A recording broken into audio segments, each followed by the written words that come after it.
That's so true. That was me. Yeah. What's up? Morgan, how was the first week for camp, plus with the pads and everything with your team? Pleased with the first week. Talked about getting pads on, seeing who's who. Very, very pleased with the physicality. Love it. Love the progress of the offensive defensive line, how competitive we are. We got to do it without being combative. There's a type of nasty you have to have, and you don't necessarily have to be friends all the time, but we got to get to the party healthy. So I love what I'm seeing in terms of just the toughness. Here, you're also working situational football a lot of the time, some 2-minute drills, some 4-minute drill, different stuff you're going to see in a game. We're not good enough in the 2-minute situation right now on offense, and we got to clean that up. What kind of progress have you seen from the offensive line so far? A ton of progress, much cleaner in terms of execution, less false starts, more working together.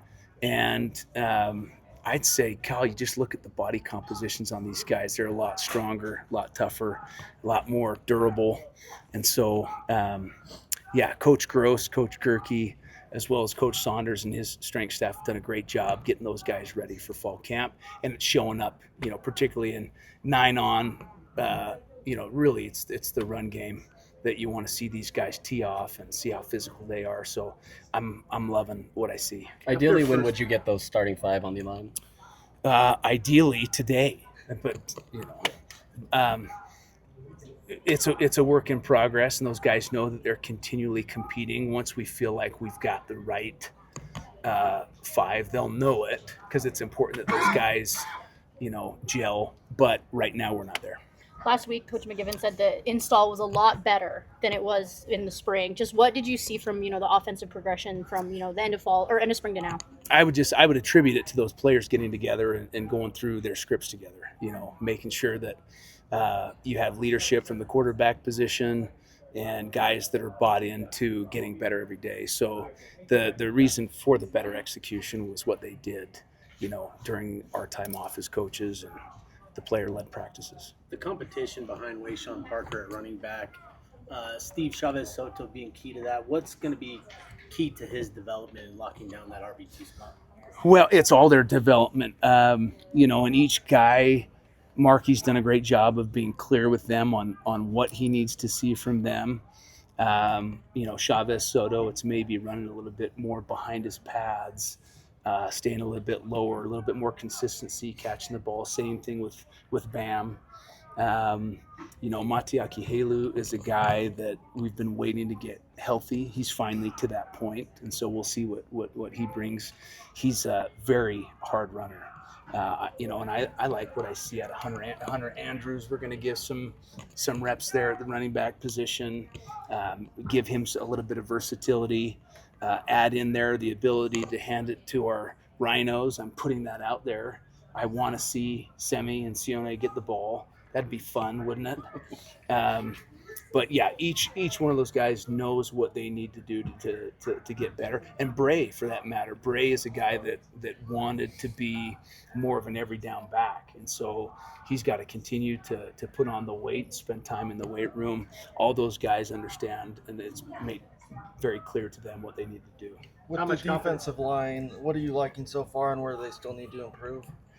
I would say, the thing that both Inoke and Luther have been doing is making sure that, what happened last year with the run fits and all that stuff, we are working run fits every single day. And they're spending extra time in the film room,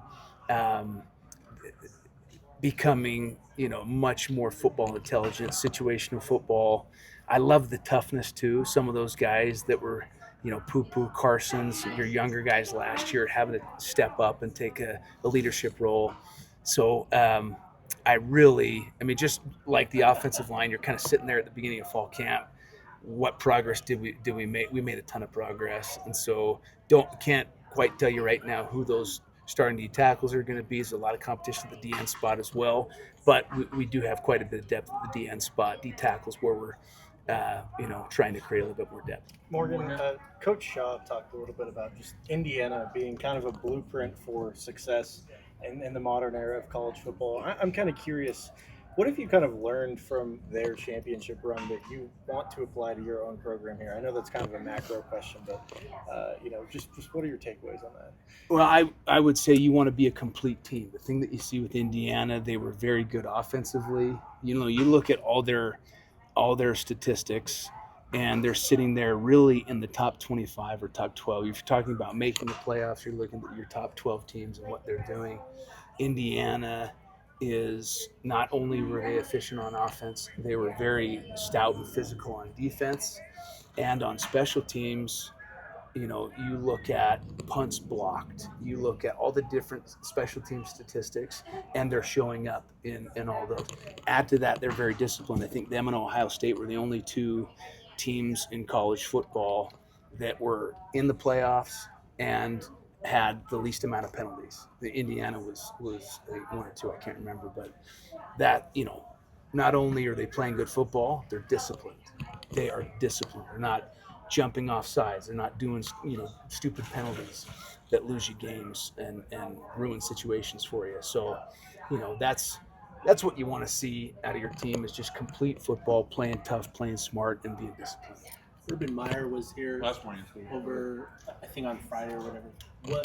Why was he out here? What message did he share with the team while he was out here? Oh, just that if you want to be elite, you have to focus on becoming elite at the hard things. It's not, if you're a wide receiver, the number one thing they wake up to is not, I can't wait to go block. They want to score touchdowns. So, it's understanding what are the hard things in my position that I'm asked to do and focus on that every single day. Because if I can master the hard, right, then I'm much more of a complete player. So Coach Meyer obviously knows how to win football games, knows how to motivate football teams, and nothing but love for him and what he did for this university, did for me, and it was great to have him back. Thank you.